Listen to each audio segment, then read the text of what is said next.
Hey guys, Sean C. Phillips here, unique angle, but I'm here with a review of the new horror film Sinister. Now, first thing I want to say, starting with this movie, is I was reading some reviews about this. I've heard a lot of reviews, people saying that this really is like one of the few truly creepy, scary films in a long time. And I will say this movie was extremely creepy. The entire vibe of this movie, there was actually a couple, maybe two or three really good jump scares, and not cheap ones either. Like the mirror. There were a couple really pretty good ones. One was like just really pretty good ones. I don't want to ruin anything about them, but if you really do want to see a creepy movie, this was. It stars Ethan Hawke, and he's a writer. He wrote nonfiction books. They really didn't go anywhere. Now he's writing true crime about cases that were kind of unsolved and things like that. So he's writing, he hasn't written a book that, in 10 years. He's running out of money, so he's moved to this new little house in hopes of making, another very successful book again that, he can, make TV, make a movie out of, he can sell the rights and all that kind of things. So he moves to a house where a family was, all four of the family members were hung. The one little girl is missing. And in the attic of the house, he ends up finding, which is very strange because the whole house is empty that he moves into, but in the attic there's a box of home movies. And there's 5 different home movies. And the first home movies has the video of the family being hung. And, and I'm not going to say what's on all the other ones. I will say, too, the home movies were all very creepy. They were all shot on 8mm, so they had that kind of, and I really actually think they may have, shot it just in HD and then made it look 8mm, but it really did look like they might have shot in 8mm. It really did have that creepy vibe. When he was watching the stuff, too, I love the music that he used. Like, this whole movie, too, has a lot of, like, almost reminds me of, like, 70s music, because a lot of the music is, like, kind of tones and creepy, like, little kids saying things and stuff like that. It's, like, a lot of tone music. And I like that. Like, there hasn't been a movie with this kind of music in a long time. It's from the producers of Insidious, and it does have that vibe. Which Insidious, I really loved Insidious. I thought Insidious was very creepy, especially for a PG-13 movie. I've talked to some people though that really didn't like it. I really thought it was pretty good though. I mean, like some of the complaints that I've heard with Insidious was the main actor. People didn't think he was as into it as some of the other people were. Like, Lynn Shay was absolutely amazing in it.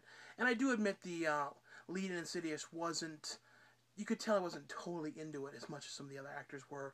But as for this one, Ethan Hawke really did a really good job in this. It was him investigating this stuff and trying to put together, because he thinks, finding this stuff and seeing these things, that this is going to be his huge break again, and he's going to be extremely successful with this.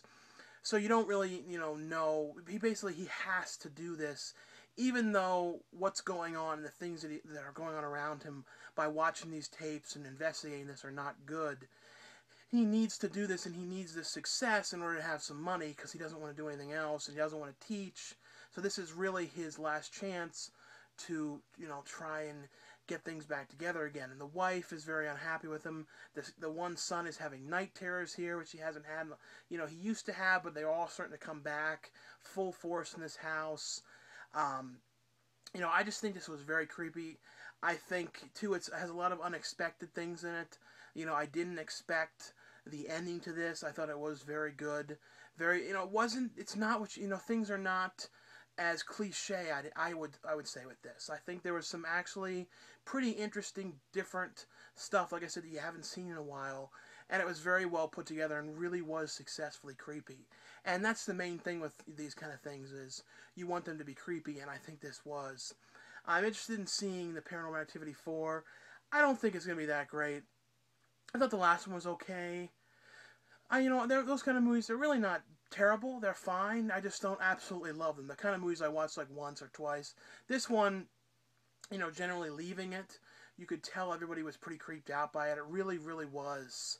It really had some scares that actually worked, which is good. And like I said, too, wasn't all just cheap scares.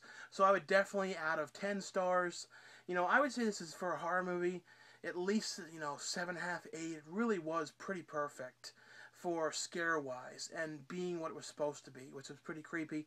It could have used a little bit more story in a few parts, just a little more to it, but, what they did do with it, I like. It's not a huge movie. It's all kind of contained in the house and things like that with him investigating. There's a little bit of stuff, but like I said, it's not a giant movie like all over the place.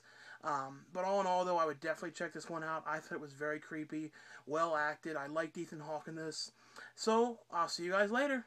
And October 13th, October 13th, you may see this review later, but this October 13th at 5 p.m., Haunted High is on, the film that I co-starred with Danny Trejo and MC Gainey. So definitely check that one out if you haven't seen it yet. Set your DVRs. I'm going to put underneath this video, too, the day they also re-show it again, a couple days later at like 1 a.m. or something. But the main thing is this Saturday when they're re-showing it. So anyway, though, I'll see you guys later.